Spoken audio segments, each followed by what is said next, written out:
Voilà, on commence aujourd'hui notre deuxième journée. Et comme on a un proverbe en hébreu qui dit « Ma'alim Bakodesh », quand on suit un processus, chaque nouvelle étape doit être encore mieux que la précédente. Je ne sais pas comment on va faire parce que déjà hier on était pratiquement au sommet. Alors ça va être très dur de monter plus haut aujourd'hui. Mais je suis sûr qu'on va monter plus haut encore. J'ai juste raconté une petite histoire comme aujourd'hui entre autres. Donc on visite bien sûr la Samarie, on va voir les endroits les plus importants en Samarie. On va monter jusqu'en haut, on va voir aussi Shrem, Naplouse, là où est enterré David. On va bien sûr pas rentrer dans Yosef, pardon. On parlera tout à l'heure bien sûr d'une manière plus thoraïque du sens, de l'importance de la Samarie. Et surtout qu'hier on était en Judée, aujourd'hui en Samarie, mais ça sera pour plus tard.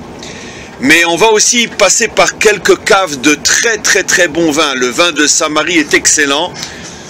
Bon, il m'a dénoncé, donc j'ai plus le choix maintenant. Mais à Psagot, moi le vin que je préfère en Samarie, c'est le dernier qu'on va voir. C'est à Elon Moré, au-dessus de Naplouse, au-dessus du tombeau de Yosef. Un vin extraordinaire. Mais ça me rappelle que quand je suis arrivé en Israël il y a 27 ans, à peine descendu de l'avion, une des premières choses que j'ai dit, j'ai fait un gros sacrifice pour venir en Israël. Parce qu'il y a deux choses que je ne retrouverai plus. Le vin et les endives. Le vin, vous devinez pourquoi? Déjà, il y a 27 ans en Israël, même au niveau des vins cachers, ils étaient déjà extraordinaires. Et ne parlons pas aujourd'hui. En Israël, il y a 27 ans, je ne veux pas dire du mal de mon peuple et de mon pays, mais c'était du pipi de chat. C'était horrible le vin ici, vous pouvez même pas imaginer, on devait vraiment se forcer et se boucher le nez pour faire le kidouche le Shabbat avec du vin d'Israël, les pauvres. C'était encore avant que les viticulteurs français, juifs arrivent en Israël, c'est eux qui ont lancé le vin en Israël. J'ai d'ailleurs dans le Golan un ami strasbourgeois d'ailleurs, Zalmanski, qui est il est venu ici il y a à peu près une trentaine d'années. Et c'est un des grands viticulteurs du Golan, le vin du Golan, et qui fait partie de ceux qui ont lancé le vin en Israël. La plupart étaient des Français, juifs français qui ont fait leur alia, et c'est eux qui ont bouleversé le vin en Israël. Et pourquoi les endives? Parce que je suis un peu belge. Et donc, comment on appelle l'endive en Belgique? Les chicons. Très bien. Et à part de la publicité, les moules avec les chicons. Je mangeais pas de moules, mais les chicons oui. Et donc c'était très dur de se séparer du vin et des endives. Et grâce à Dieu aujourd'hui, je n'ai pas le droit de vous dire ce que je vais vous dire, mais ne le prenez pas mal. Si on me présente un vin français, cachère bien sûr, et un vin israélien, j'ai aucune difficulté à choisir le vin israélien. Bon, peut-être que je me suis habitué, mais il faut dire qu'aujourd'hui le vin israélien est extraordinaire. Comme vous savez, il gagne beaucoup de concours en France, et en Europe, et ça vaut vraiment la peine. On n'a pas d'intérêt, on ne reçoit pas un pourcentage quand vous achèterez du vin, croyez-moi, mais sincèrement, comme vous en avez acheté hier, si vous ne pouvez pas en acheter partout où on va aller, alors achetez celui du dernier endroit où on va aller à Elon Moré, qui vraiment c'est un vin extraordinaire. Le vin de Shiloh aussi est un vin extraordinaire. Oui.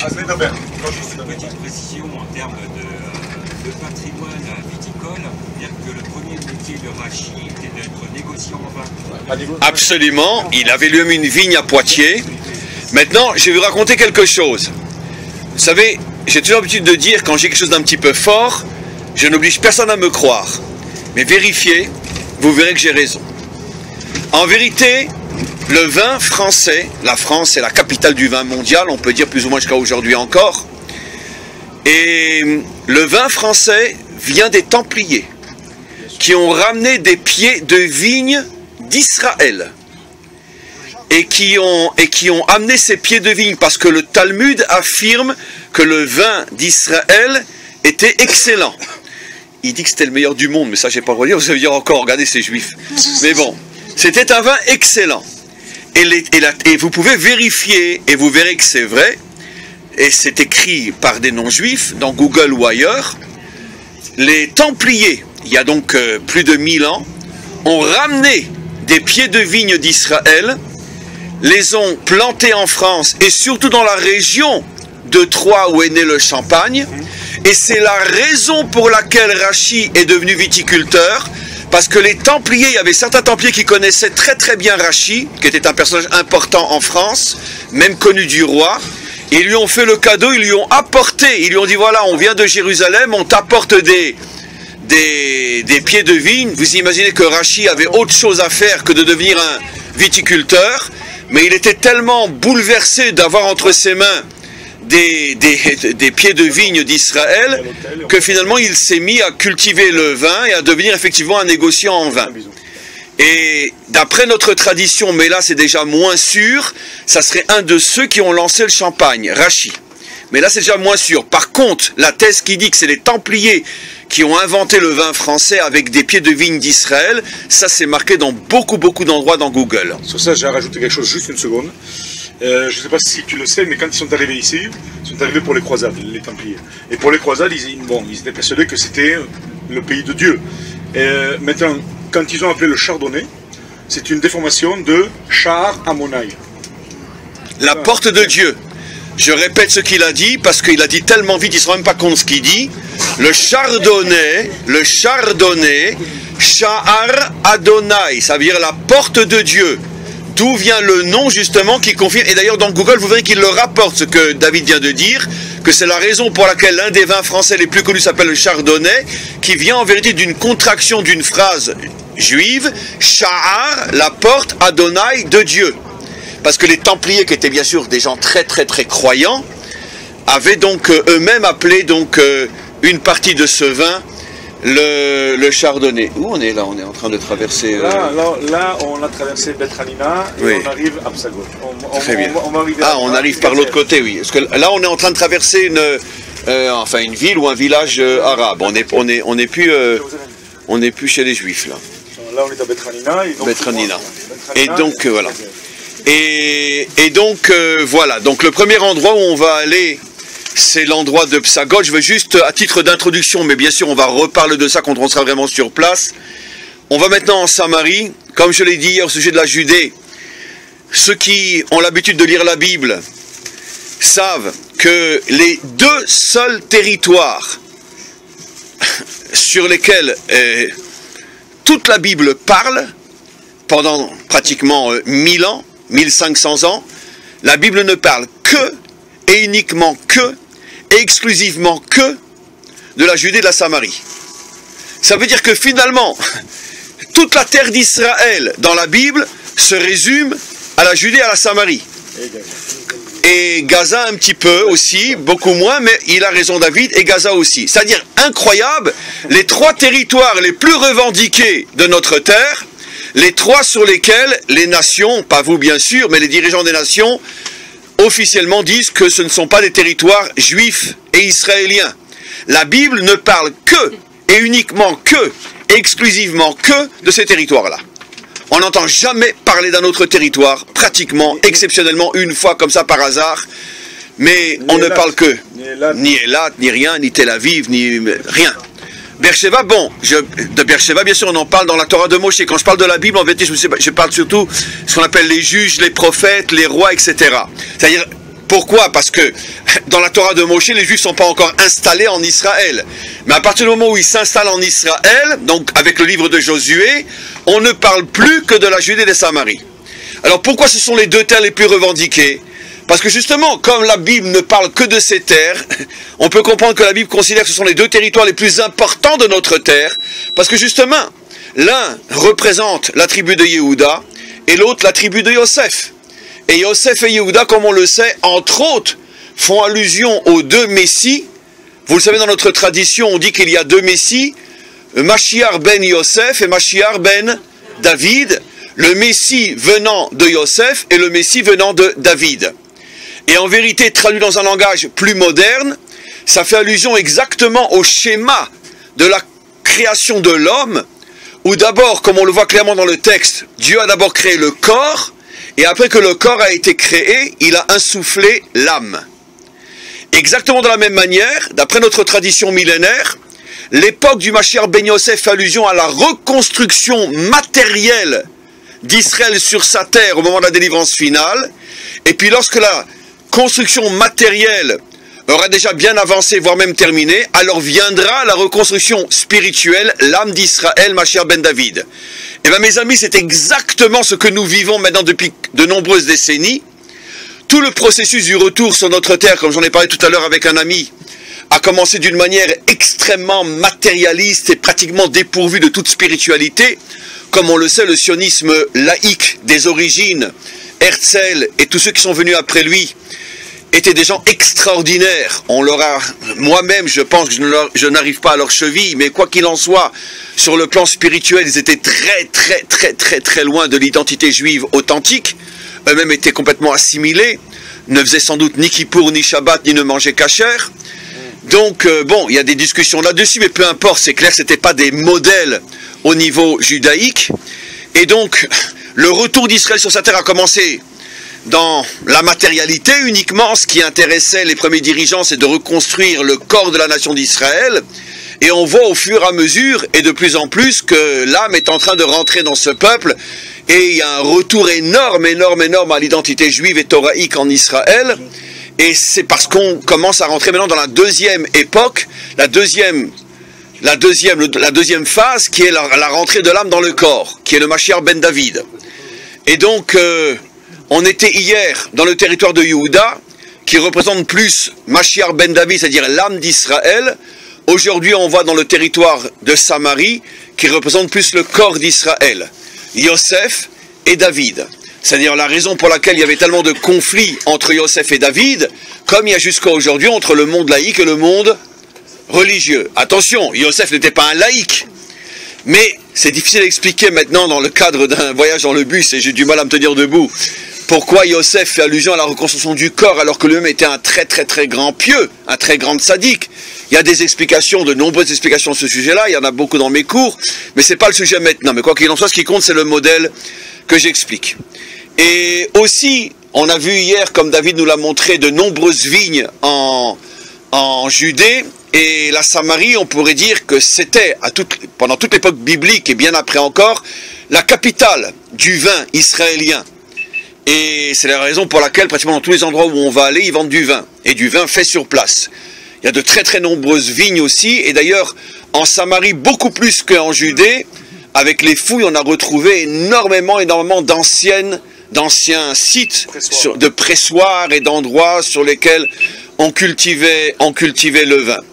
Alors finalement, l'un des points communs, et je termine, entre la Judée et la Samarie, c'est le vin. Ce sont pratiquement les deux endroits. Bon, maintenant c'est vrai que c'est rajouté le Golan, mais en tout cas à l'époque biblique, à ma connaissance, on ne parlait pas tellement du Golan comme étant un lieu où on faisait le vin. Par contre, la Judée et la Samarie, oui. Alors comme on le sait, le vin, nos maîtres nous disent, vous savez qu'en hébreu, chaque lettre a une valeur numérique. Le mot Yahin a la même valeur numérique que le mot Sod, qui veut dire le secret. Et quel rapport entre le vin et les secrets?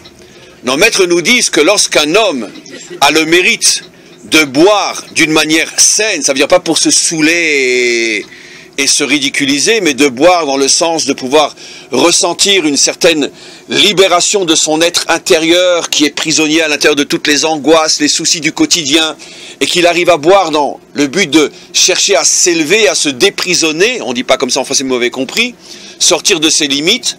À ce moment-là, il arrive à comprendre des choses qui étaient cachées, qui étaient secrètes, et qui lui permettent de retrouver des forces pour appréhender et traverser toutes les difficultés qu'il vit dans le quotidien. C'est la raison pour laquelle, par exemple, dans notre tradition, le Shabbat et les jours de fête, on boit beaucoup de vin. Et pas dans le but de se saouler, on ne se saoule pas du tout, mais parce que comme ce sont des moments d'exaltation, et donc on boit du vin pour se sentir encore mieux et sentir que notre âme s'élève. Et donc, c'est les deux points communs qui entre la Judée et la Samarie, deux endroits où on fait du vin, parce que justement, Yosef et Yehuda, les deux messies, les deux étapes de la délivrance, portent en eux le secret finalement de toute l'histoire du peuple juif, et c'est la raison pour laquelle ce sont les endroits aussi qui ont produit du vin. Voilà, et on repasse la parole à David, et on se retrouve très vite là maintenant à Psagot, et on va pouvoir déguster. Ouais, à mon avis oui, je pense. Alors si on peut déguster, alors c'est super. Encore une fois de plus cette vue assez extraordinaire grâce à Dieu, il a plu, et ça c'est quelque chose, je répète, même si je me répète, c'est des choses qu'on ne voit pas tous les jours, c'est tout le désert de Judée est ouvert. Je ne veux pas le dire devant les gens parce que je ne veux pas parler sur toi, je suis arabe. Tu connais, c'est pas par hasard, c'est marqué Id Gadal, Veit Kadash. Konen Kol, Atagodel, Konen Kol, la Géoula physique. Dis-le. Dis-le. Dis-le, c'est de toi. Vous avez entendu parler d'une prière qui s'appelle le Kaddish? Comment ça commence? En hébreu, il y en a qui le connaissent? Id Gadal, Veit Kadash, ça vous dit quelque chose? En français, ça donne qu'ils grandissent, on parle du nom de Dieu, hein, qu'ils grandissent, Id Gadal, et qu'ils soient sanctifiés. Et il y a des sages qui ont fait l'allusion, en fin de compte aussi à la terre d'Israël.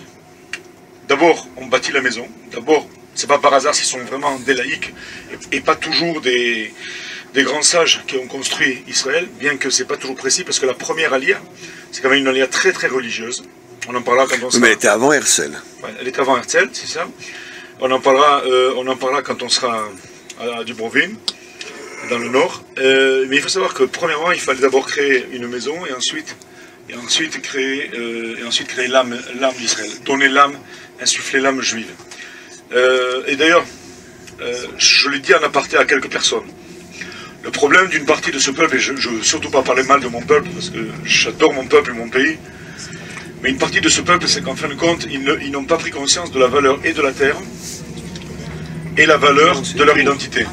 Je m'explique. Et c'est quoi la valeur de leur identité? Il y a des gens qui pensent qu'on est là parce que c'est une terre de refuge.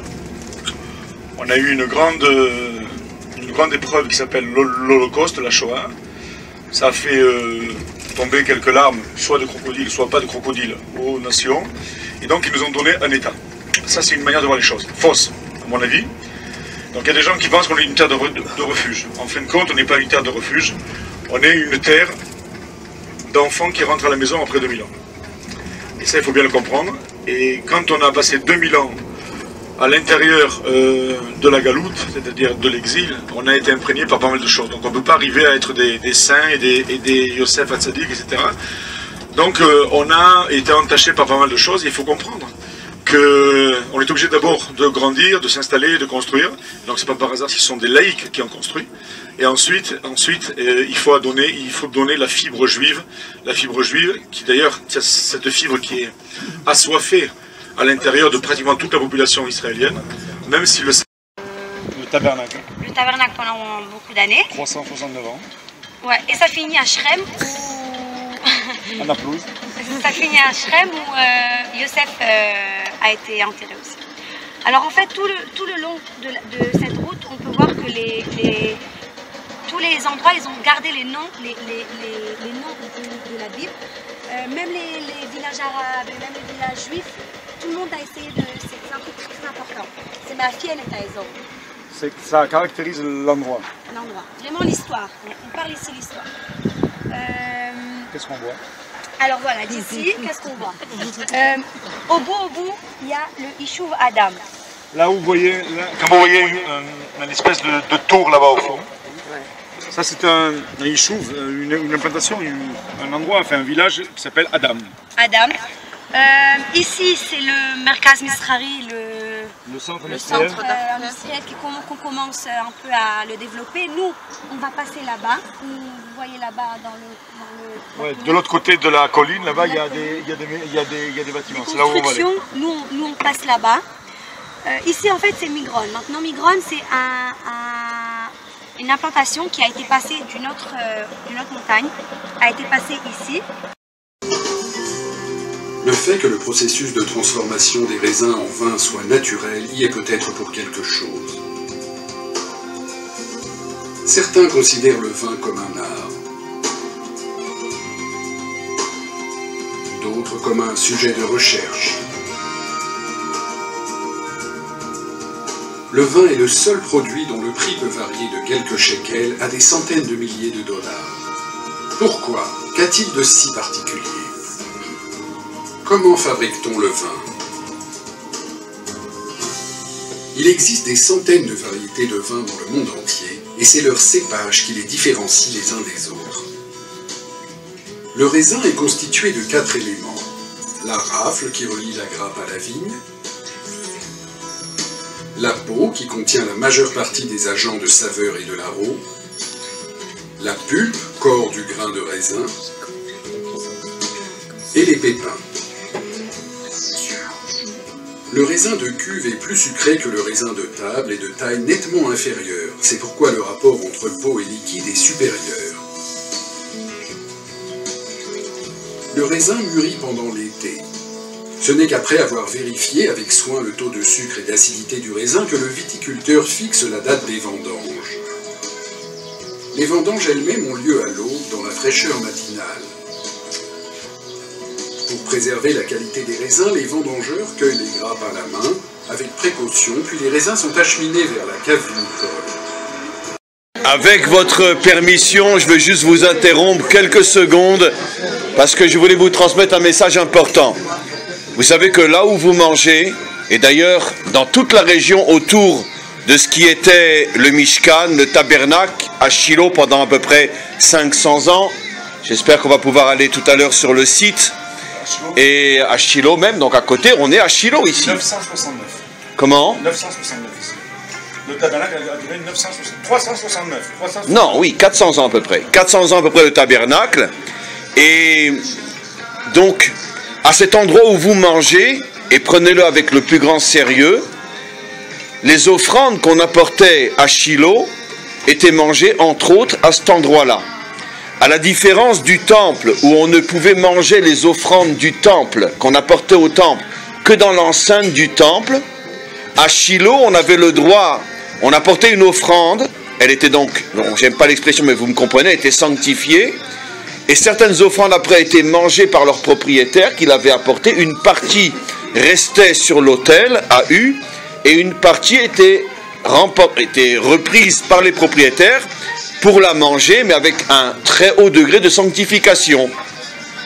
Et on avait le droit à Shiloh d'emporter donc cette nourriture et de la manger partout autour de Shiloh tant qu'on voyait encore l'autel.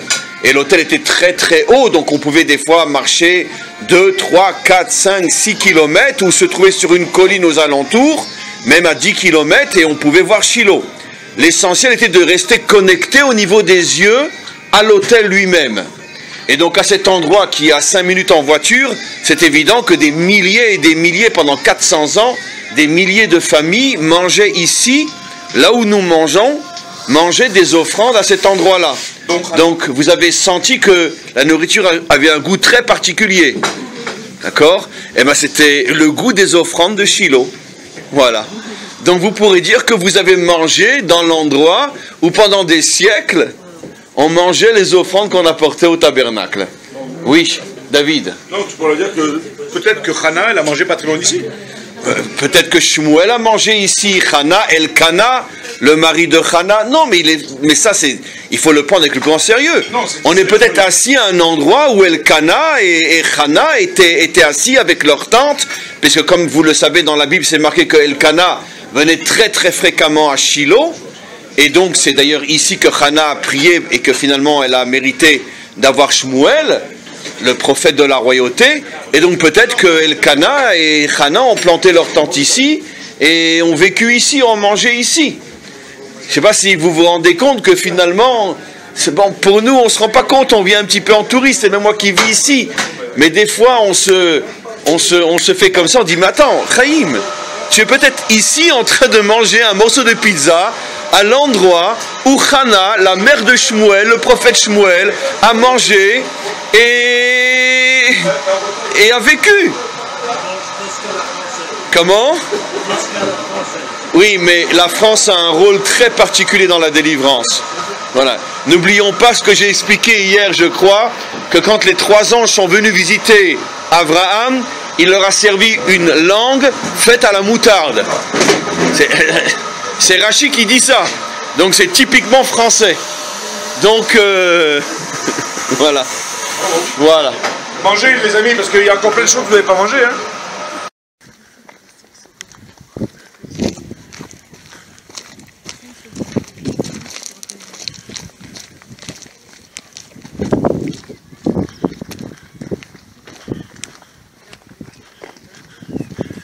On est bientôt arrivé, on va aller jusqu'à la petite maison là-bas. Là où il y a la petite maison, c'est là, d'après la tradition, qu'il y a eu le rêve.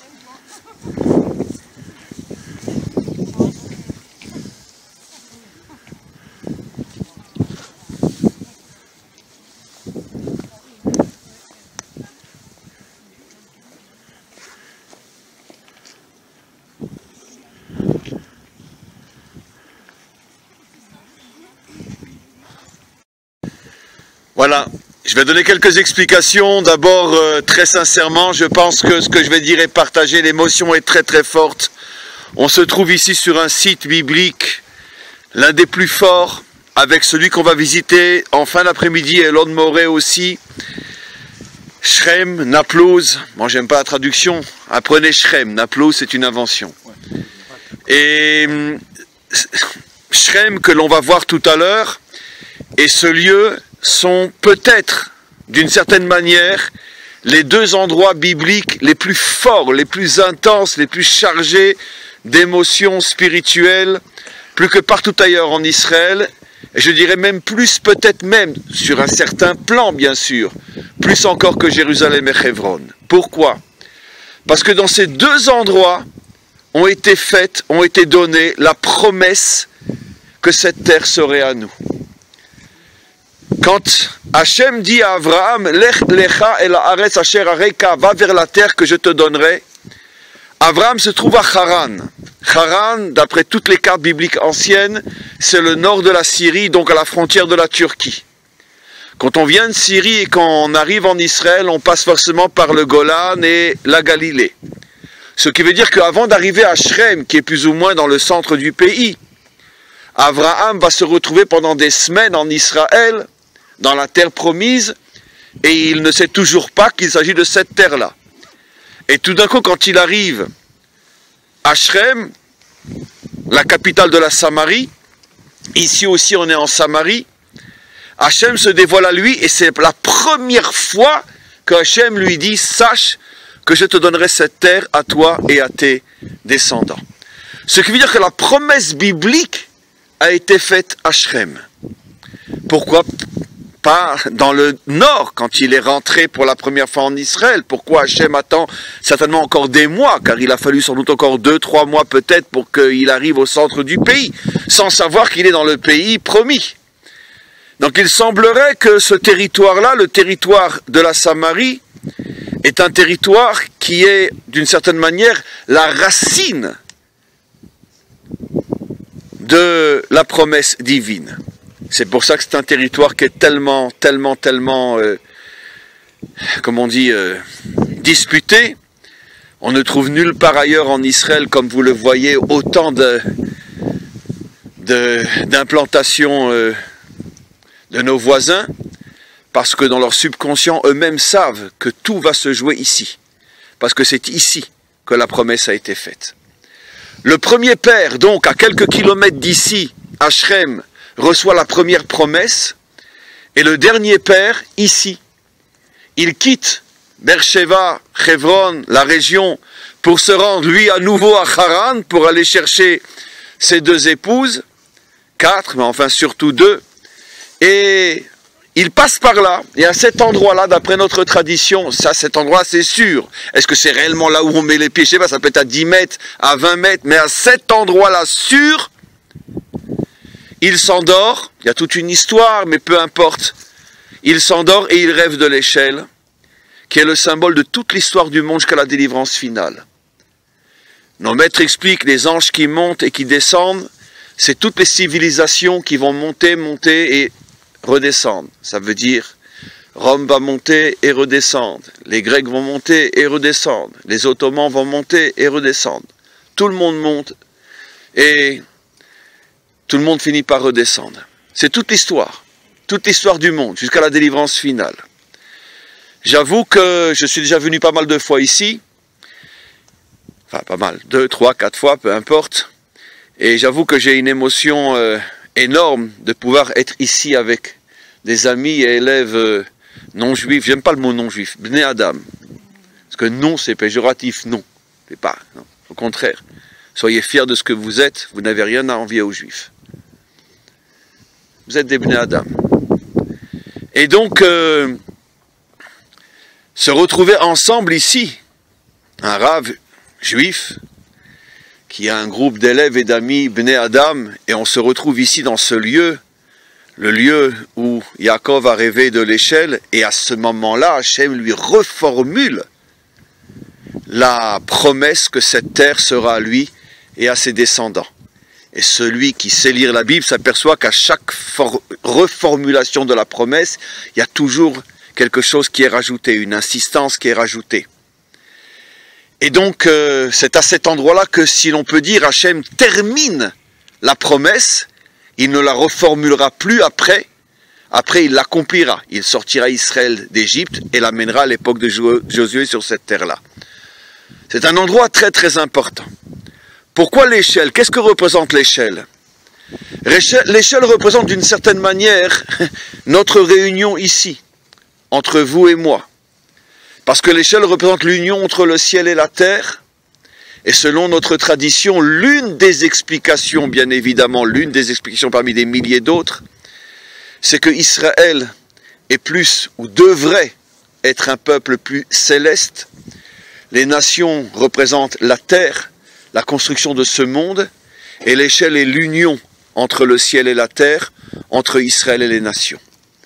Cette union qui malheureusement a été tellement de fois brisée, pour ne pas dire n'a jamais vraiment commencé, parce que toute l'histoire, jusqu'à ces dernières générations, n'est que l'histoire d'une grande querelle entre Israël et les nations, entre les nations surtout et Israël, et tout ce que cela signifie.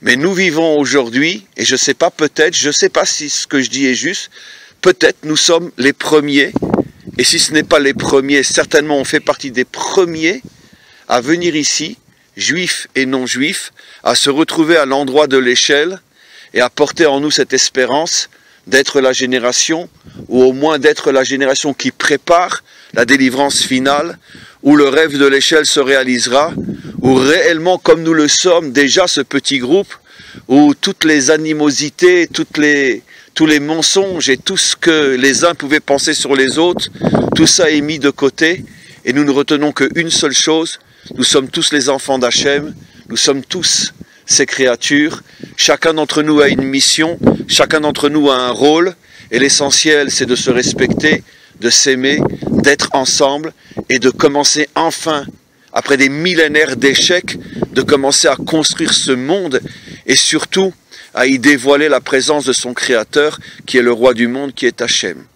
Et peut-être que justement notre petit groupe qui se retrouve ici, est sans doute le microcosme de ce qui se passera un jour au niveau de l'humanité tout entière, où tous les peuples s'associeront à Israël, où Israël s'associera à tous les peuples, et tous ensemble nous commencerons enfin à construire un monde meilleur, un monde dans lequel on sera heureux et fier de vivre.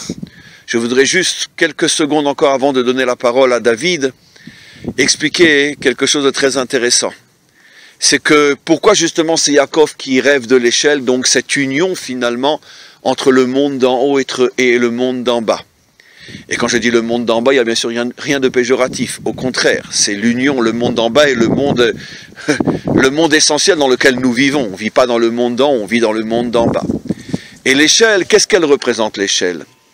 Pourquoi justement l'image d'une échelle? Alors il y a bien sûr, comme c'est une image biblique, vous imaginez que les explications sont infinies.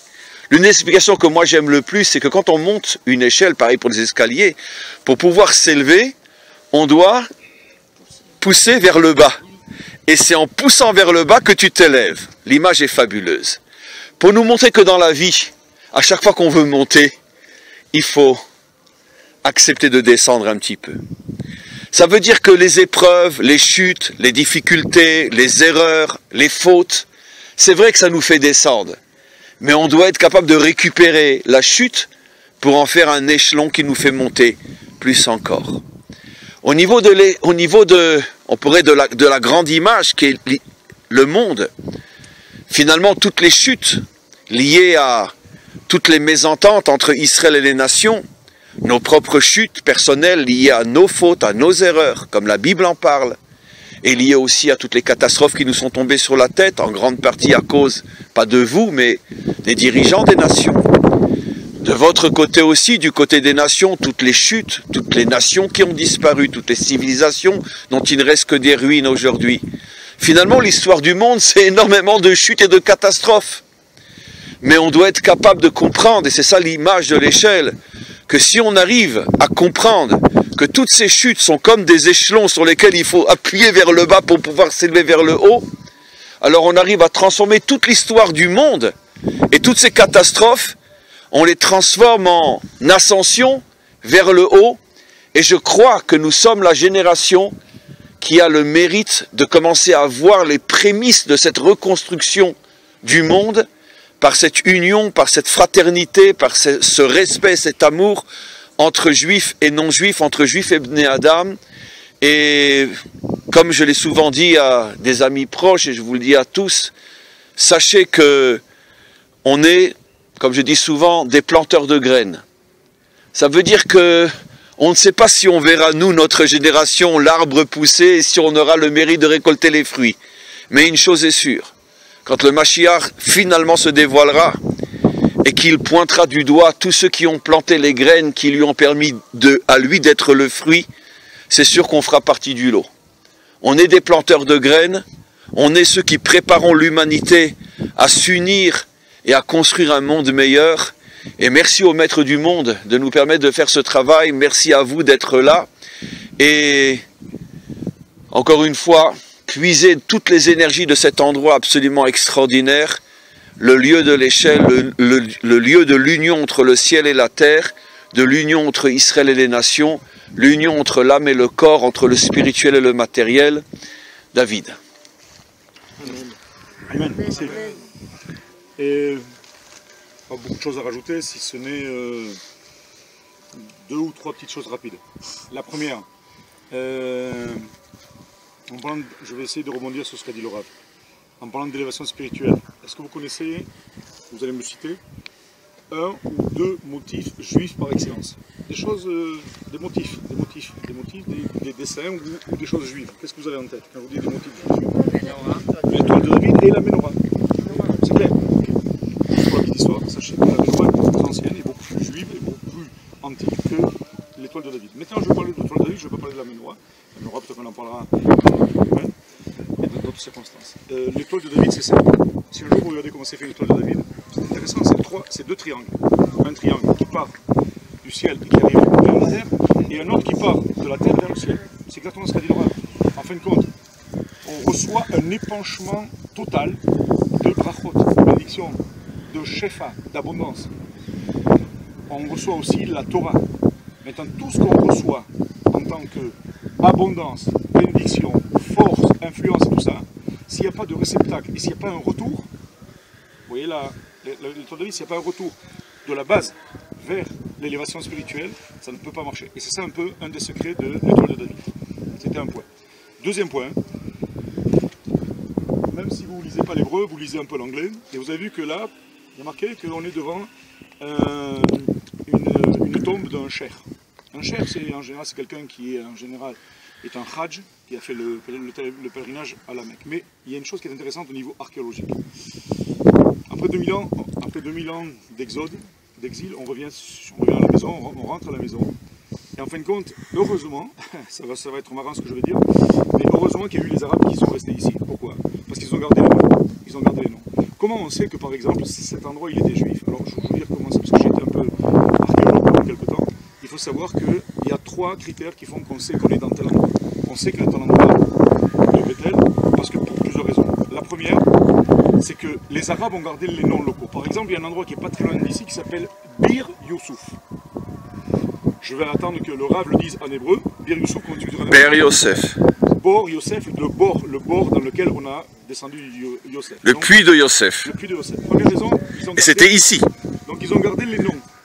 Deuxièmement, avec les recoupements que l'on a du texte de la Torah, on sait que Bethel, c'est en territoire de Benjamin. Donc on sait que le territoire de Benjamin, c'est ici. On sait qu'il y a des endroits qui ont été gardés, tels que Bétar, Batir, exactement, Bir Yosef, Bor Yosef. Et à plus de ça, quand on fait des recherches archéologiques, on essaie de voir qu'est-ce qu'ils mangeaient les gens ici. Alors si on trouve beaucoup de marcassins, et si on trouve beaucoup de sangliers, et c'est pas vraiment des juifs, ça veut dire que c'était sûrement des légions romaines. Par contre, quand on trouve des endroits où il n'y a que des animaux purs, chèvres, moutons, vaches, on sait que c'est des juifs. Donc en fin de compte, avec ces trois arguments, l'emplacement d'après la Bible, le nom préservé par les Arabes, plus les fouilles archéologiques qui nous découvrent ce qu'ils mangeaient, on dit c'est juif ou c'est pas juif. Ça c'est encore un point.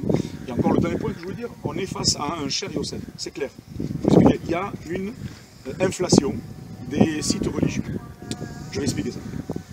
S'il y a eu des juifs, il faut que nous les Arabes, il faut qu'on ait aussi un endroit. Donc c'est clair que dans tous les endroits où il y a eu des juifs, c'est évident qu'à la Marat Marpella, ils ont voulu en faire une mosquée, après les chrétiens ont voulu en faire une église, etc. Donc ça veut dire qu'à chaque fois, quand les juifs étaient quelque part, ils savaient très bien que là c'était quelque chose qui avait des forces telluriques, morales, intrinsèques, endémiques à la région.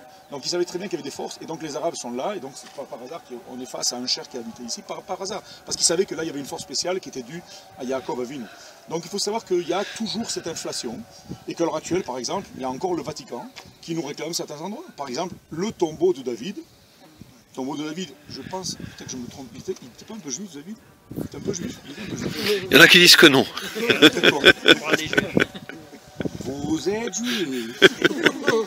Donc voilà, il faut savoir qu'à l'heure actuelle, il y a encore beaucoup de luttes intestines, et même plus qu'intestines, entre le Vatican, Israël, entre d'autres, etc., entre la Russie et Israël, parce qu'il y a des gens qui disent, là c'est pas juif, c'est arabe, c'est un cher.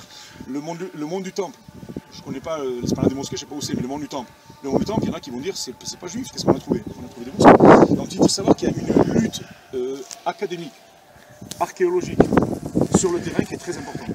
Le fait que nous, on vienne avec nos pieds, parce que n'oubliez pas que une des manières d'acquérir le terrain, d'après la halakha, une des manières d'acquérir le terrain, c'est en marchant et en le parcourant. En le parcourant, c'est une des manières d'acquérir un terrain. Donc le fait que quand on dit à Avram, Avinu, lech lecha, marche pour toi, va pour toi, il marche. En marchant, on acquiert les choses par les pieds. Alors ne soyez pas étonnés, on ne va pas faire beaucoup de marche. Mais si vous avez mal aux pieds au bout d'un moment, quel est le mot quand on a mal qui arrive à la bouche? Aïe, oui. C'est quoi les aïe? C'est les initiales de Eret Israël, tout simplement. C'est-à-dire que si vous avez mal aux pieds, c'est Eret Israël qui vous rentre par les pieds. Voilà, tout simplement. Et maintenant, on continue. Les zones qui sont prévues pour les dames, des zones prévues pour les messieurs. מערכת החינוך היא נפרדת, בבית ספר יסודי, בנים ובנות לומדים בנפרד. Il faut savoir que les garçons étudient entre garçons et les filles étudient entre filles depuis la maternelle. C'est depuis le yesodi, comment tu dis le yesodi? L'école primaire. Depuis l'école primaire. אז יש לנו שני בתי ספר יסודיים בעופרה. Donc on a deux écoles primaires. וכשהילדים מגיעים לגיל הבגרות, et quand les enfants grandissent et qu'ils arrivent à l'âge du bac, אנחנו שולחים את הבנים כמה שיותר רחוק מפה. et on envoie les garçons le plus loin possible, les hormones. והבנות נשארות פה. Et les filles, et les filles restent ici. הבית ספר הזה הוא מהבתי ספר הכי טובים לבנות בישראל. Et c'est reconnu que l'Ulpena, donc l'école de filles ici, c'est une des écoles les plus brillantes d'Israël. אבל מה שמאוד מאוד מיוחד בבית ספר הזה זה שכשאתם מסתובבים פה, אתם רואים יהודים מכל העולם. Mais quand on voit ici, quand on se balade, on voit des juifs du monde entier. אתם רואים יהודים שנולדו בארץ. On voit des juifs qui sont nés ici, les Tsaba. יהודים מצרפת, מאתיופיה, מרוסיה. Des juifs d'Éthiopie, de France, d'Angleterre, de Russie, des États-Unis, de partout. אנחנו שוב רואים את התגשמות הנבואות מול העיניים. אתה אומר יהודים, כאילו יהודיות, אתה מדבר על הבחורות, על הבנות. On parle des filles de partout. En fin de compte, une fois de plus, on voit le rassemblement des exilés. רואים את הנס הגדול של התקופה שלנו מול העיניים חי. On voit en fin de compte le miracle, pas on l'imagine, pas on y pense, pas on y rêve, on le voit. On est présent du rêve. Du miracle. מאחוריי העץ ששמעון פרס נטע פה ב-1978 לכבוד הקמת היישוב הראשון בשבוע. Je peux vous dire que ça c'est aussi une parenthèse, il faut savoir que beaucoup d'implantations ont été créées par les gouvernements de gauche, à savoir par le Avoda, par le mouvement travailliste. Cet arbre-là, il a été planté par Shimon Peres. Shimon Peres, en 1978, il arrive ici. Je vous rappelle, au cas où vous ne savez pas très fort en géographie, on n'est pas vraiment tout près de Tel Aviv. Ici. Et on est vraiment dans ce qu'on appelle la Samarie profonde. Mais à l'époque, c'était normal qu'on s'installe partout. Depuis, les choses ont évolué malheureusement. Mais ici, on est vraiment dans un endroit important, même à l'époque pour les mouvements travaillistes. ואני חושב, רוצה לסכם את הביקור הקצר שלנו פה. Je voudrais simplement résumer la petite visite qu'on vient de faire ici. כל הניסים האלה קרו וקורים, והנה עכשיו טראמפ הכיר גם בגולן אתמול. Voilà, et on voit des miracles tout le temps. Le miracle auquel on a assisté il n'y a pas longtemps, on en a parlé ce matin. Reconnaissance, et encore, ça c'est un miracle dans le miracle. Reconnaissance sans rien donner, sans demander quoi que ce soit en contrepartie. Reconnaissance de la souveraineté du... Voilà, אמרתי זנס בתורנס, כי הוא לא ביקש שום דבר מאיתנו. כי זנס בתורנס, כי בדרך כלל יש תמיד, אבל הוא אמר ככה. והנס הכי גדול. Et en fin de compte, le secret, le miracle le plus beau, le plus grand, הוא אתם. c'est vous. התנ"ך מדבר על זה שהעמים יבואו לארץ ישראל באחרית הימים. Et en fin de compte, le Tanakh, la Bible, nous dit que à la fin des temps, les non-juifs arriveront ici et se rapprocheront du peuple juif. Et c'est ce qu'on vit avec vous. Nous, on est juifs. Vous n'êtes pas, ou vous n'êtes pas encore, ou vous ne le serez pas, mais en fin de compte, le fait que des non-juifs se rapprochent à nous, c'est un des miracles les plus importants. Et c'est pas que vous êtes les seuls. Il y en a des centaines, et c'est pas au Rav que je veux dire ça, c'est des milliers de gens qui sont intéressés de retrouver la parole du peuple juif. ואנחנו צריכים לזכור שאנחנו צריכים לא לעבוד כל אחד לחוד, אלא לעבוד ביחד למען השם. Il a dit, voilà, ce qu'il faut comprendre, c'est que vous et nous, on est en fin de compte les deux maillons ou les maillons d'une même chaîne. On doit travailler ensemble. Vous et nous, on doit travailler ensemble pour faire révéler la connaissance de Dieu, du vrai Dieu, du seul Dieu. Et en fin de compte, c'est que comme ça qu'on arrivera à réaliser les choses de manière importante. Vous et nous, on est là pour révéler la gloire divine sur terre. צריך להתפלל להשם שיצליח דרכנו. On doit prier pour que Dieu nous donne la bénédiction sur nos actes et nos entreprises. ולהסתכל על המציאות ופשוט להתפעל ממה שהשם עושה בעולם. Et en fin de compte, surtout, se rendre compte de ce qui se passe, ouvrir les yeux, se rendre compte des miracles, se rendre compte de ce que l'on vit. C'est quand même pas quelque chose d'extraordinaire. N'oubliez pas qu'il y a quelques dizaines d'années, voire 100 ans, il y a des gens qui disaient ici, il n'y a jamais rien qui va pousser. Il n'y a jamais personne qui va venir. Je parle de Lamartine, je parle de Montesquieu, je parle de Mark Twain, qui disent qu'il n'y avait rien ici. Et regardez, le miracle, vous l'avez devant vos yeux. אני רק רוצה להוסיף, ואתה תתרגם לו בעברית.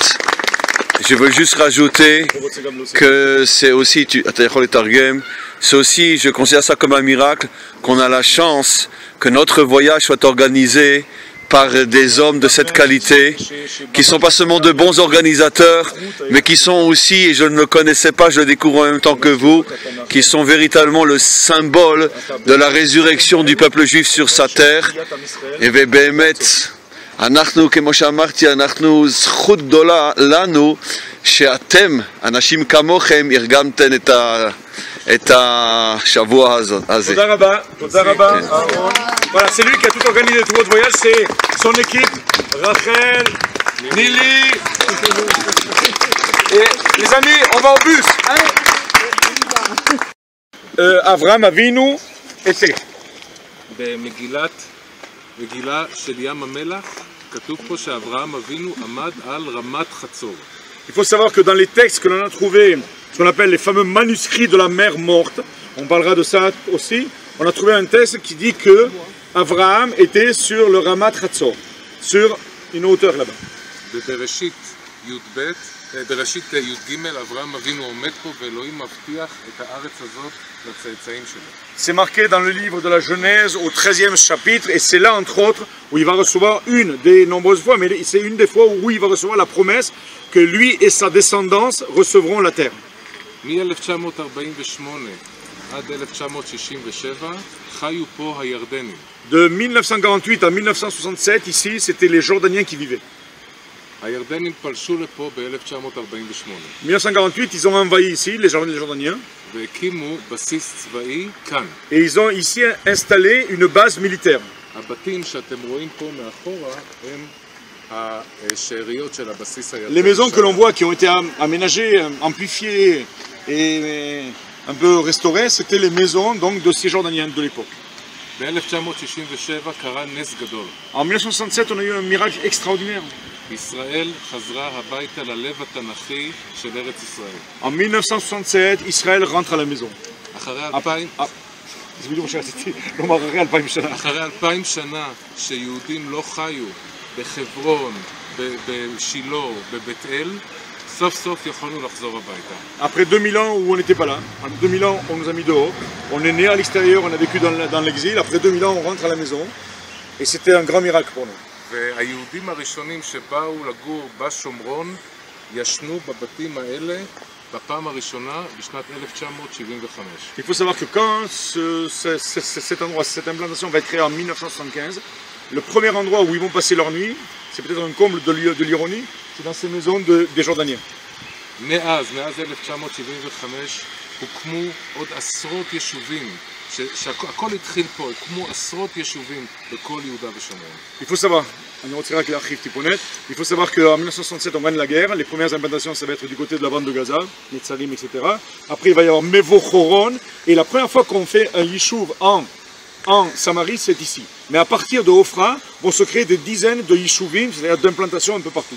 Et maintenant, ça fait qu'on a des centaines de milliers de gens qui habitent ici. Et j'ai beaucoup apprécié la remarque du monsieur qui a écrit le bouquin. Il est où? Gilles. De Gilles, qui a dit, c'est une colonie, et c'est pas péjoratif de dire colonie. Les colonies de vacances. Hein. היום עופרה מונה כ-3,500 תושבים. Ici, on est dans une colonie qui compte 3500 personnes. יישוב דתי אורתודוקסי שמאמין בכל מאודו בגאולה. Ici, on est dans un endroit qui est religieux.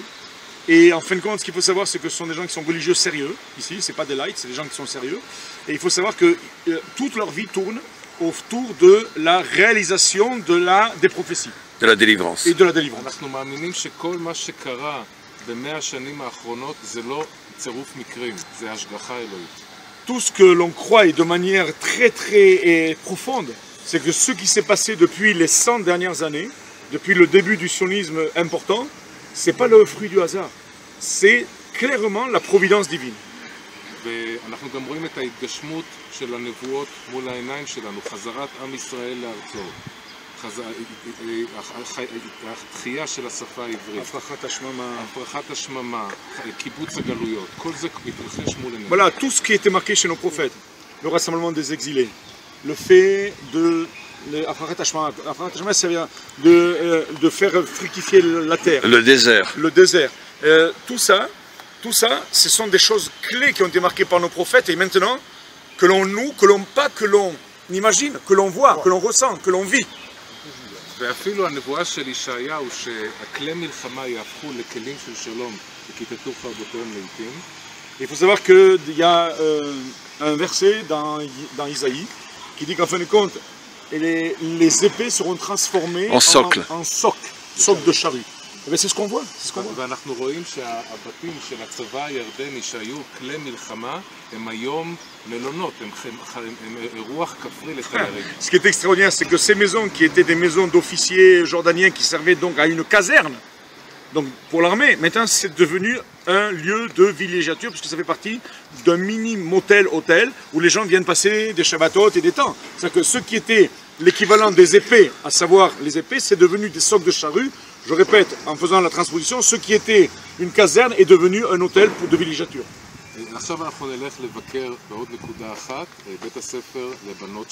Voilà, maintenant on va voir donc la Ulpena, une école très spéciale, une école de filles.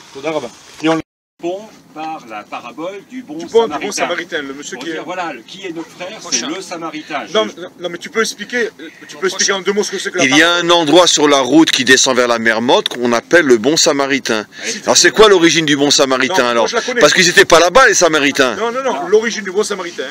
Tu me permets que je continue? Bien sûr, j'ai fini. Non, après tu pourras ajouter. À un moment, c'est marqué dans les évangiles, il y a celui dont on parle, qui rassemble ses élèves, et qui leur dit, je vais vous raconter une histoire. À un moment, il y avait quelqu'un qui gisait sur la route. Et il y a un Cohen qui est passé, et il ne l'a pas aidé. Et il y a un Lévi qui est passé, et il ne l'a pas aidé. Et il y a eu un Israël qui est passé, et il ne l'a pas aidé. Mais, heureusement, il y a eu un bon Samaritain. Il y a eu un bon Samaritain qui s'est occupé de lui. C'est ça à peu près? Voilà. Exactement. Voilà. C'est pour répondre à la question qui est mon prochain. Où c'est marqué ça, dans les évangiles? Si je ne me trompe pas, je crois que c'est dans Luc ou dans Marc. Personnellement, je ne crois pas que Jésus aurait dit une chose pareille, parce que c'était un bon juif. Non, c'est sûr. C'est que plus fort que la loi et le secours. Comment, pardon? Ce qui veut dire là-dedans, dans cette parabole, c'est que plus fort que la loi, que les impératifs de la loi, c'est le secours à soi. Voilà. Parce que la personne qui gît sur la route, elle a l'air morte. Et le Cohen qui est en train de monter au temple, il ne peut pas s'impurifier. Le Lévi, pareil. Et en fait, c'est quelqu'un qui a une mauvaise réputation, un Samaritain qui va s'en occuper. Donc ce qui veut dire là-dessus, c'est que même s'il y a la loi qui est très très forte, le secours à un autre homme, et s'impose. Alors sachez, cher ami, que le Talmud dit exactement ça. Le Talmud dit que même le Kohen Gadol qui se rend au temple le jour de Pessah, donc on a vraiment besoin de lui plus que de n'importe quel autre, et qui voit sur la route quelqu'un en danger de mort, et qu'en s'occupant de lui, c'est clair qu'il ne pourra plus aller au temple, il a l'obligation de laisser tout son service de côté et de s'occuper de la personne. Donc le Talmud dit exactement ce qu'apparemment l'Évangile dit le contraire, que nous on ne l'aurait pas fait. D'abord la personne a l'air morte, c'est pour ça que le Cohen s'en occupe. Alors sachez que, cher ami, que même si le Cohen voit que la personne est morte, il doit s'arrêter et se rendre impur pour l'enterrer, car même le Kohen Gadol, c'est représenté dans le Talmud mot pour mot, n'a pas le droit de laisser une personne morte sur le sol, il doit la prendre et l'enterrer, bien qu'il va ficher tout son service en l'air, puisque pendant 7 jours il sera impur et ne pourra pas servir au temple. Sachez, cher ami. Voilà. Pourquoi je vous donne cette précision? Juste parce que vous disiez, ça vous étonne que Jésus ait dit quelque chose comme ça, parce que c'était effectivement quelqu'un qui était imprégné de l'enseignement judaïque. Donc son idée, c'était au-della de la loi, le service, ça fait partie de l'enseignement. C'est une loi chez nous. Une loi que le Cohen doit mettre son service de côté pour... C'est savoir qui est le frère. Qui est ton prochain? Qui répond à la question.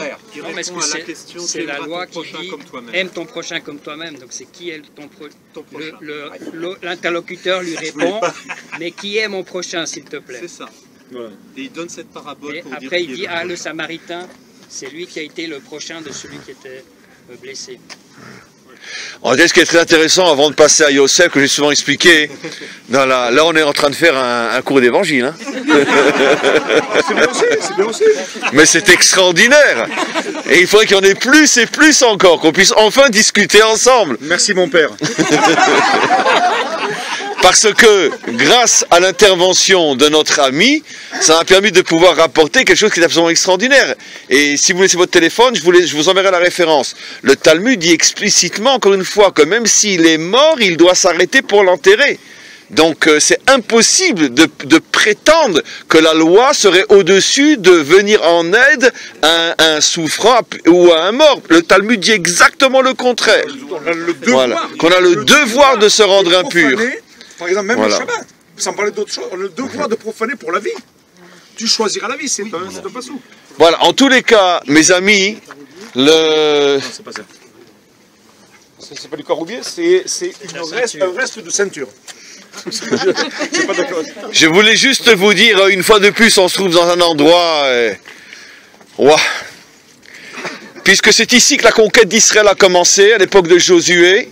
Comme on le sait, ils ont traversé le Jourdain en face de nous. On voit les monts de Moab là-bas. Donc le Jourdain est entre les montagnes qu'on voit ici et celles qu'on devine là-bas. Et ils ont traversé le Jourdain. Il y a eu un début de conquête, effectivement, avec la prise de Jéricho. Mais tout de suite après Jéricho, ils sont arrivés ici. Et devant ces deux montagnes, celle-là et celle sur laquelle on est, celle-là s'appelle Har Grizim. Ou celle-là et celle qui est plutôt là-bas, pardon, Har Bracha, pas celle-là. Ici c'est Har Grizim et là-bas c'est Har Bracha, où on a vu le Yishuv, qui s'appelle d'ailleurs du nom de cette montagne Bracha.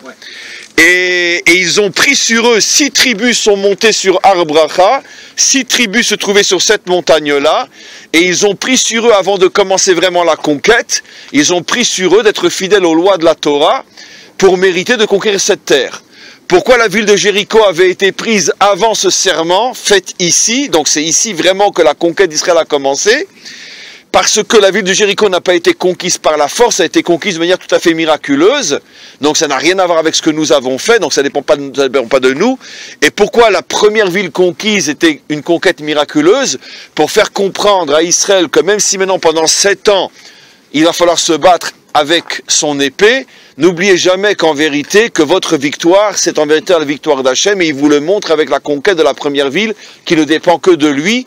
Les murailles sont tombées, comme vous le savez, etc.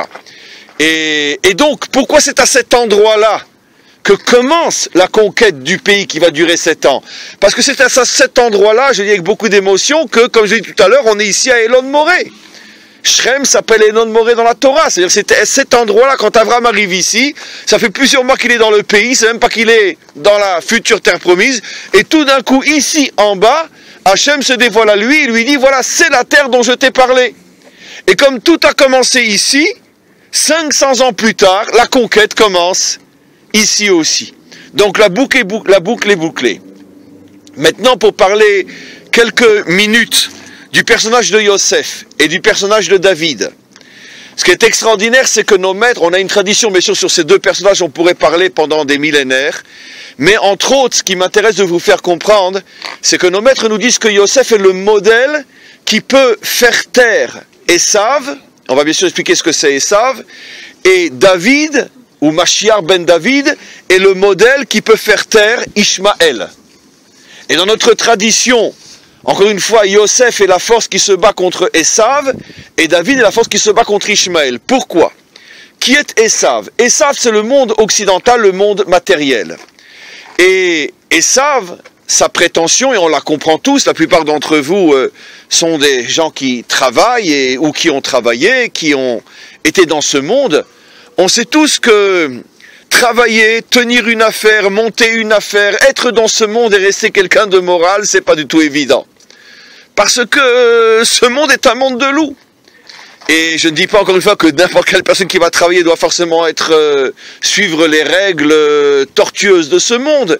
Mais c'est évident que dans le monde de la finance, dans le monde du pouvoir, dans le monde politique, et dans beaucoup d'autres domaines et beaucoup d'autres métiers, on sait très bien que le monde de l'argent n'est pas un monde propre.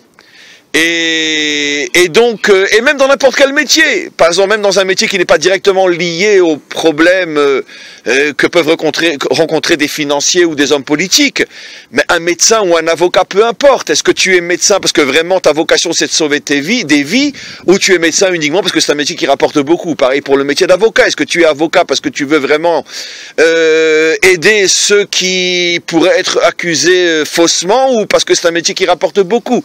Donc l'intention est importante, même si tu vas être un avocat qui ne va jamais faire de choses négatives, ou un médecin qui va faire parfaitement son métier, mais si ton intention c'est uniquement t'en mettre plein les poches, ben, d'une certaine manière, tu es rentré dans le système esavique. Ça veut dire, j'agis pour moi. Et moi, et moi, et moi. J'ai toujours, vous savez tous comment je termine quand je chante la chanson et moi, et moi. Qui chantait cette chanson-là?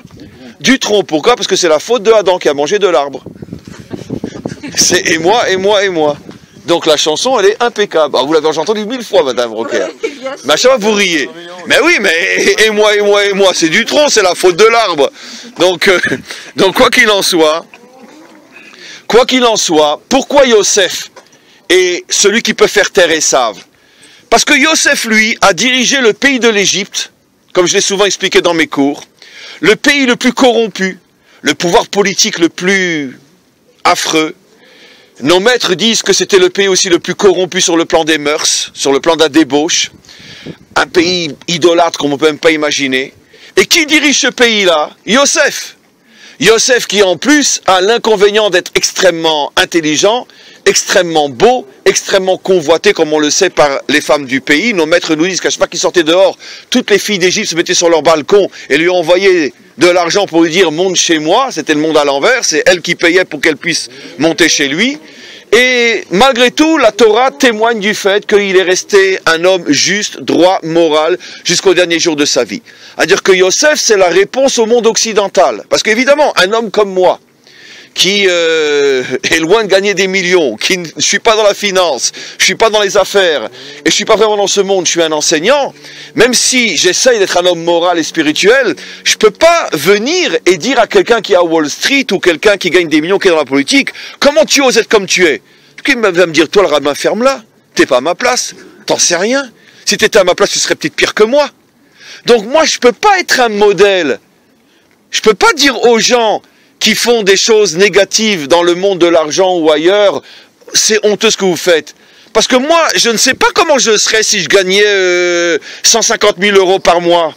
Je ne sais pas comment je serais. Je ne sais pas si on me disait, allez Chaïm, une petite signature là, et puis je te garantis, tu as 1 million d'euros qui te rentrent sur ton compte en banque que tu as mis dans les îles, je ne sais pas quoi. Comment? Tu gagnes pas 150 000 euros par mois? Non, j'ai parlé d'1 million. 150 000, oui, mais j'ai parlé d'1 million. Donc, si on me dit une petite signature et on te fait rentrer dans les, je sais pas quelles îles perdues, 1 million d'euros, je sais pas.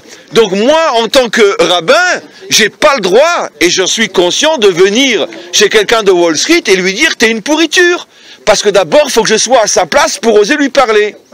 Mais Yosef, lui, il a été à la place de ces gens-là. Yosef, lui, il dirigeait le pays le plus corrompu et il s'est jamais mis un centime dans la poche. Il était du matin au soir agressé par les filles les plus belles d'Égypte et il n'a jamais fauté avec une seule femme. Donc lui, il peut venir et il peut dire, voilà, moi j'étais milliardaire, j'étais intelligent et beau, j'ai jamais fauté. Donc arrête avec tes histoires, Esav. Arrête de dire que si on est dans ce monde, on ne peut pas rester un homme propre. Ça, c'est la force de Yosef. Yosef, c'est le juste qui incarne justement l'investissement dans ce monde et qui prouve que si on le veut, on peut rester un homme moral. Pourquoi on dit que David, lui, est celui qui fait taire Ishmaël? Comme on le sait, David, c'est un homme pieux, un homme de foi, un homme extrêmement religieux, un homme qui se lève toute sa vie à minuit pour réciter les psaumes. C'est celui dont les prières ont été acceptées, reconnues et traduites dans le monde entier et qui se trouve partout, surtout dans le monde chrétien. Dans toutes les églises, on prie les psaumes du roi David. David incarne vraiment le modèle de la piété, le modèle vraiment, on pourrait dire, le fou de Dieu. Et malgré tout, la qualité de David, c'est qu'il n'a jamais été un extrémiste. Il n'a jamais été un extrémiste. Tous ceux qui ont lu la Bible voient la grandeur de David. Un homme qui avait comment on dit sauve-la-nous en français? Une patience, une tolérance, une bonté inimaginable. Combien il avait d'ennemis, combien on lui a fait des sales coups, combien on lui a fait des croche-pieds dans sa vie. Quand il allait dormir, il devait soulever l'oreiller pour voir s'il n'y avait pas une bombe sous l'oreiller. Dans sa propre famille, ses femmes, ses enfants. Ne parlons pas de ses conseillers comme Achitophel, etc. Ne parlons pas de ses ennemis non juifs. C'est un homme, toute sa vie, son propre fils a voulu le tuer. Et toute sa vie, au lieu de, comme un roi, il aurait pu agir comme un monstre. Et surtout que, comme on le sait, les religieux sont plus dangereux que les laïcs. Pourquoi? Parce que les religieux, ils viennent au nom de quelque chose de très très dangereux. Je représente Dieu. Et donc, si je représente Dieu, j'ai tous les droits. D'accord? Parce que bon, un laïc, il représente sa poche, il représente ses intérêts, etc. C'est dangereux, mais ça va pas très loin. Et pourquoi les gens les plus dangereux sur Terre, dans toutes les générations, sont précisément les religieux? C'est quand quelqu'un s'imagine qu'il représente Dieu, il devient fou. Et donc David, qui était vraiment celui qui pouvait se dire « je représente Dieu », ou le Dieu des Juifs, il aurait pu traiter ses ennemis de la manière la plus horrible. Et un homme, comme on le voit avec Shaoul, combien de fois Shaoul lui est tombé dans les mains, et il l'a épargné, il lui a rien fait. Et donc lui, c'est le modèle qui répond à Ishmaël, car on sait tous que Ishmaël, au nom de Dieu, qu'est-ce qu'il est capable de faire? Et donc, on a ces deux modèles dans notre peuple, qui sont en vérité des modèles universels, qui doivent faire comprendre à chacun d'entre nous, que si je suis un homme qui est investi dans ce monde, toujours me rappeler que Yosef, lui aussi, était investi dans ce monde, et il est le modèle de la morale. Si je suis un homme extrêmement religieux, que ça ne me monte pas à la tête, que je n'imagine pas que sous prétexte que je représente Dieu, j'ai plein de pouvoir sur les autres, sur les infidèles, sur les méchants, etc. Et me comporter avec beaucoup de tolérance, beaucoup de patience, beaucoup d'humilité. et ce sont les qualités qui doivent véritablement guider l'homme qui se sent véritablement et fortement connecté au maître du monde. Je veux juste terminer en disant que pourquoi donc la conquête a commencé justement avec ces deux endroits qui sont donc Ar-Grizim sur lequel on est et Ar-Bracha.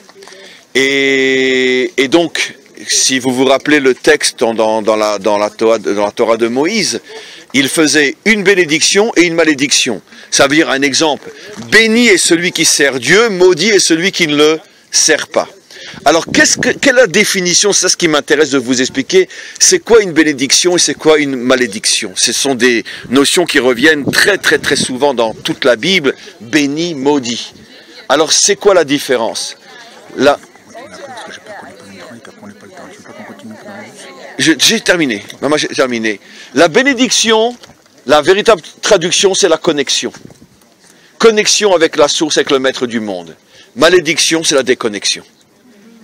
Quand un homme est connecté au maître du monde, et qu'il sent que toute sa vie est inspirée, et qu'il sent qu'il reçoit des forces et des énergies, ça prouve qu'il est dans la bénédiction. Quand un homme se sent seul, désemparé, quand un homme se sent déconnecté, partout où il est toujours en recherche d'amis, de consolation, il se sent déconnecté dans sa vie. Ça veut dire que malheureusement, il est sous le signe de la malédiction. Et il faut qu'il fouille qu'est-ce qu'il aurait pu faire qui fait qu'il est à ce point déconnecté. Alors ça aussi, c'est un langage universel qui ne touche pas uniquement, bien sûr, que les Juifs. Un langage qui concerne tout le monde. Chacun d'entre nous a le devoir d'avoir une vie suffisamment morale et spirituelle pour se sentir connecté, se sentir rempli de force énorme qui lui donne de l'inspiration et de la force dans sa vie, et de tout faire pour sortir de la malédiction, ce sentiment de vide qui malheureusement accompagne la plupart d'entre nous et qui fait que finalement on se sent seul, abandonné, et qui est le signe même de la malédiction. Et bien sûr, comme on est devant ces deux montagnes, on choisit la bénédiction, on est tous bénis, on est tous forts, on est tous courageux, et on va défoncer le monde. En 1900, il y a à peu près une centaine de Juifs qui habitaient Shrem. À partir de 1900, il n'y a plus de Juifs qui habitent Shrem. Dès qu'on récupère, à partir de la guerre de 6 jours, dès qu'on récupère tout cet endroit, on pense s'installer. Et donc, il va y avoir un mouvement qui s'appelle Boucher-Mounin. On a parlé de les lumières. Boucher-Mounin qui va commencer à créer des implantations de partout. C'est ça, et donc, ça fait partie parmi les premiers endroits qui ont été installés en Samarie, après Ofra, bien sûr. אז לפני 12 שנה שתלנו פה את הכרם הראשון על הרכס של אלון מורה, שהכרם הראשון נמצא פה ממש מולנו. Il y a 12 ans, juste en bas, il y a 12 ans, on a planté nos premières vignes. ולפני 7 שנים הקמנו פה יקר שעם השנים גדל, היום אנחנו מייצרים 6,000 בקבוקים. Et donc là, il y a, כמה שנים היקר? 7 שנים. Il y a 7 ans, on a monté notre cave. Notre cave, ce qu'il faut savoir, c'est que c'est ce qu'on appelle des caves boutiques. Ici, ils n'ont pas des centaines de milliers de bouteilles. Il m'a dit combien ils sortaient de bouteilles par an. 6,000, נכון? כן. 6,000. בוטיק מהקטנים. Voilà. בוטיק קטן. Boutique. ממש, כן. Voilà, donc en fin de compte, c'est ce qu'on appelle... Mais ce qui leur permet aussi, ce que je t'interromps, de faire un vin excellent. Il est excellent. C'est exceptionnel, c'est pas de la grosse consommation, c'est des qualités extraordinaires. ואני אסביר קצת למה באמת האיכויות פה הן מאוד טובות. מעבר לזה שאנחנו, מה שמחזיק אותנו זה שאנחנו חלק מחזון הנביאים של לא תיתי כרמי בערי שומרון, שהדבר הזה מחזיק אותנו נותן לנו כתוב בירמיהו. Le prophète Jérémie dit on replantera des vignes ici. Et lui, il vit ça au concret, au quotidien. C'est ce qui l'a amené à devenir vinicole. C'est marché et vie au travail, marche là. Il a dit bon, masita bifne.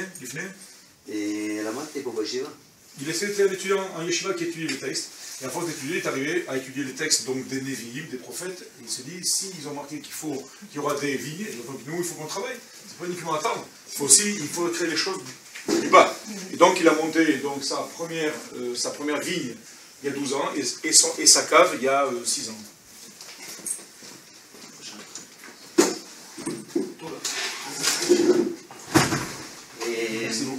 אז האזור פה, מה שנקרא הטרואר,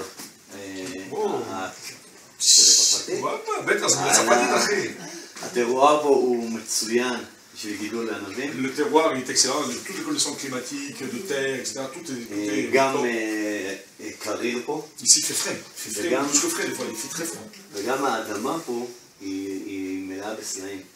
אין פה הרבה אדמה, מה שבעצם גורם לגפן מאוד להתאמץ, וכמו שאנחנו יודעים שאנחנו מתאמצים מאוד, אנחנו מוציאים הרבה מעבר למה שאנחנו יכולים, ככה גם הגפנים פה, כשהם מתאמצים וקשה להם, הם מוציאים פירות. Là, il dit un truc intéressant que je ne savais pas, il a dit ici, il y a énormément de cailloux, de terre, et il a dit il y a très peu de terre, très peu de terre.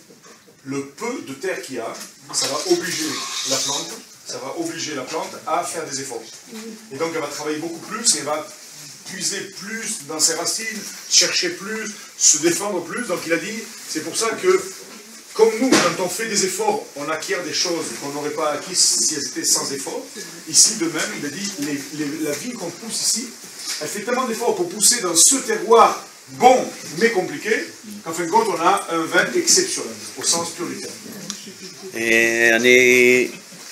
יסיים באיזשהו משל, כמובן שאם אחרי זה יש אנשים שאלות, זה בשמחה. Il a dit, je vais terminer avec une petite histoire, une espèce de, pas d'anecdote, comment dire, d'allégorie, et s'il y a des gens qui ont des questions, avec plaisir. אנחנו יודעים במקורות שעם ישראל נמשל לגפן. On sait, d'après nos sources rabbiniques, que le peuple d'Israël est comparé à la vigne. ויש לזה המון נמשלים. Et ça a beaucoup de différents niveaux. הנמשל שאני מאוד מתחבר אליו. Il dit, moi, l'explication qui me plaît le plus dans ce quand on dit le peuple d'Israël ressemble à la vigne, c'est... זה בעצם אם אנחנו עכשיו, שזה ממש רגע לפני שהגפן מתעוררת, מסתכלים על הגפן, אנחנו נראה שהגפן נראית כמתה. Il a dit, voilà, moi ce qui me plaît le plus dans toutes les explications qui comparent le peuple juif à la vigne ou la vigne au peuple juif, il dit, voilà, maintenant, si vous regardez, si on avait le temps de regarder, surtout en ce moment, à la période dans laquelle vous êtes venus, on est venu, si on regardait la vigne, elle paraît morte. Elle paraît morte. עד כדי כך שאם אנחנו מתקרבים אליה, היא ממש מתקלפת. שאם מישהו שבעיניים לא חקלאיות מסתכל ורואה אותי עובד את הכרם, הוא חושב שאני משוגע. Si on voit la vigne maintenant, c'est tellement a priori mort, que si on s'approche, on voit que même les feuilles, elles tombent en désuétude, elles s'effritent, il y a beaucoup de choses qui tombent, on a l'impression qu'on a un cep mort. והנמשל, זה כמובן עם ישראל, שלפני קרוב ל100 שנה היה מפוזר בכל העולם בעצם. השואה הנוראה, הרבה מאומות העולם אמרו, זהו, זה הסוף של עם ישראל, פינית. ובעצם מה שקרה ומה שקורה עם הגפן בעצם כל שנה זה שממש עוד שבועיים הגפן מתחילה לצאת מחדש ותוך עניין של שבועות בודדים פורחת עם אשכולות, עם פרחים. Voilà, ce qu'il a dit, c'est qu'en fin de compte, il a dit voilà, là c'était l'allégorie que l'on rappelle, qui rappelle la vigne et son rapport avec le d'Israël, à savoir que ça paraît mort. Il a dit il y a 100 ans, qui parlait du peuple juif, un peuple mort, dispersé au sein du monde, exproprié, spolié, jeté de pays en pays, un peuple mort. On rajoute à ça la Shoah, un peuple archi-mort. Et on n'est pas vraiment mort, puisqu'en fin de compte, on est là, vous êtes là, etc. Il a dit c'est pareil, parce que la vigne qui est morte a priori, qui semble morte a priori, dans 15 jours, 3 semaines, on va avoir des bourgeons, et avoir une vie qui va commencer à s'installer dans cette merveilleuse vigne qui paraissait morte. Il a dit c'est l'allégorie qui me plaît le plus, parce qu'elle rappelle un petit peu le lien entre le peuple juif qu'on a pensé mort, et qui regit de ses cendres, et cette vigne qui paraît complètement desséchée, mais en fin de compte qui va porter le sucre succulent que l'on connaît. וכמו שהפירות האלה של הגפן בסופו של דבר מפיקים לנו יינות באמת מהמשובחים והיינות שלנו נשלחים לתחרויות וחוזרים עם מדליות. Il a dit de même que ces vignes qui sont élevées ici, qui poussent dans des terroirs extraordinaires, il parle de vignes qui partent très souvent dans des concours internationaux et qui ramènent énormément de prix. Des médailles d'or, des médailles d'argent, des trucs extraordinaires. Quand je vous dis des médailles, ce n'est pas des médailles sur des vins du Bangladesh. C'est des médailles devant des vins de France, et des vins d'Italie, et des vins de très haut niveau. Donc voilà, ici, il y a des vins qui ont gagné des médailles, vous les avez là, qui ont gagné des médailles extraordinaires. ככה, גם הפירות של הארץ הזאת, הפירות של עם ישראל, בעצם בכל מקום שלא נמצא בעולם, בכל התחומים, אם זה ברפואה, אם זה בכלכלה, אם זה ביטחון, אם זה בכל דבר, תמיד ביטחון שלנו. אתה יכול לתת את כל... לא, למה? כי רצו שאני אעבוד, שאני אנהל חווה במרוקו. כי החקלאים ישראלים מאוד מבוקשים. אז ככה, באמת אנחנו נמצאים בטופ העולמי, כמו היינות ש... Non, voilà, ce que j'explique, c'est comme ce fruit que la vigne va donner quelque chose qui est top, qui s'appelle le vin, et ça va être quelque chose d'extraordinaire. Ce vin qui est vraiment extraordinaire ici, il a dit de même les Juifs. Les Juifs, pourquoi les Juifs dans le monde entier? On n'est pas si mauvais au niveau médical, on n'est pas si mauvais au niveau finance, on n'est pas si mauvais au niveau high-tech, on n'est pas si mauvais au niveau sport, Mark Spitz, on n'est pas si mauvais dans plein de domaines. Donc en fin de compte, juste que vous ayez juste une petite idée, mais je vais rajouter quelque chose. En chiffres, on est 0,2, je répète, 0,2% de la population. Pas 1%, pas un demi%, on est 0,2. En prix Nobel,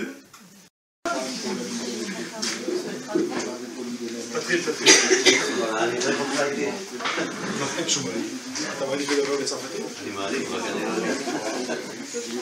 Les amis, ok. Bienvenue. Attendez, comment on dit merci? שלום שלום. אני מאוד, אנחנו מאוד שמחים שבאתם. On est très content que vous soyez venus. אני איתמר. Je m'appelle Itamar.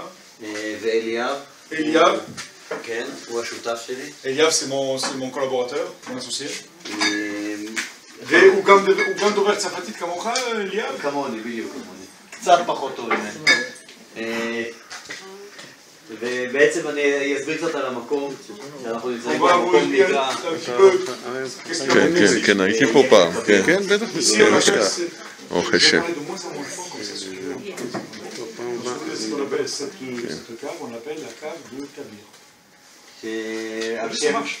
על שם הרכס הנהדר הזה שאני מניח שלא תספיקו לעלות עליו. Voilà, en fin de compte, pourquoi on appelle cette cave la cave Kabir? Parce qu'il y a une très belle chaîne, avec un très beau panorama qui s'appelle la chaîne Kabir. Bon, là on arrive à une heure où on ne fait pas grand chose, mais il faut savoir ce qu'on appelle Har Kabir, c'est la montagne la plus haute du coin. 800 ו... כמעט 800 מטר. Voilà, 798 ou 800 mètres de hauteur avec une vue super, donc il a appelé ça sa cave du nom du sommet. שכמובן שהיישוב אלון מורה יושב על הרכס הזה. Il faut savoir que le village dans lequel on est, c'est un village qui s'appelle Elon Moré, et donc la cave fait partie de Elon Moré. אלון מורה, כמובן שיש לה היסטוריה מאוד עמוקה. הרב סיפר, וגם היסטוריה קצרה של לפני 50 שנה, כשהגיעו לשומרון, אז המקומות שהתעקשו להגיע אליהם, וזה מהשכם, שלא הצליחו להגיע לשכם, הגיעו לפה. Voilà, ce que je voulais dire, c'est bon, l'histoire ancienne, on la connaît, enfin, le Rav vous l'a raconté en partie, il va peut-être approfondir, l'histoire de Shrem, l'histoire de Elon Moré, au sens biblique. Maintenant, il y a 50 ans à peu près, après la guerre des 6 jours, les gens reviennent ici. Ils ne peuvent pas facilement rentrer à Shrem, c'est pas évident. Il faut dire que les derniers habitants de Shrem... Avec son professeur. Avec un professeur d'alcoolique. Mais moi je suis le seul qui n'est rien reçu. Et après il n'arrête pas de dire que je bois. Ou Odlo Kibel, Arabe. Arabe Odlo Kibel. Ah, Baruch Hashem, Baruch Hashem. Voilà. Allez, levez le verre. À la santé du monde qui va guérir. Amen. À vous et encore merci.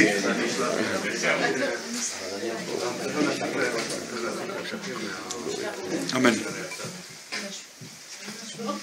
חבר'ה, לחיים, תודה רבה, אני חייב לזוז, אליאב איתכם. אני חייב לומר לך משפט, אני רוצה שהוא ישמע, ואני מסכים איתו.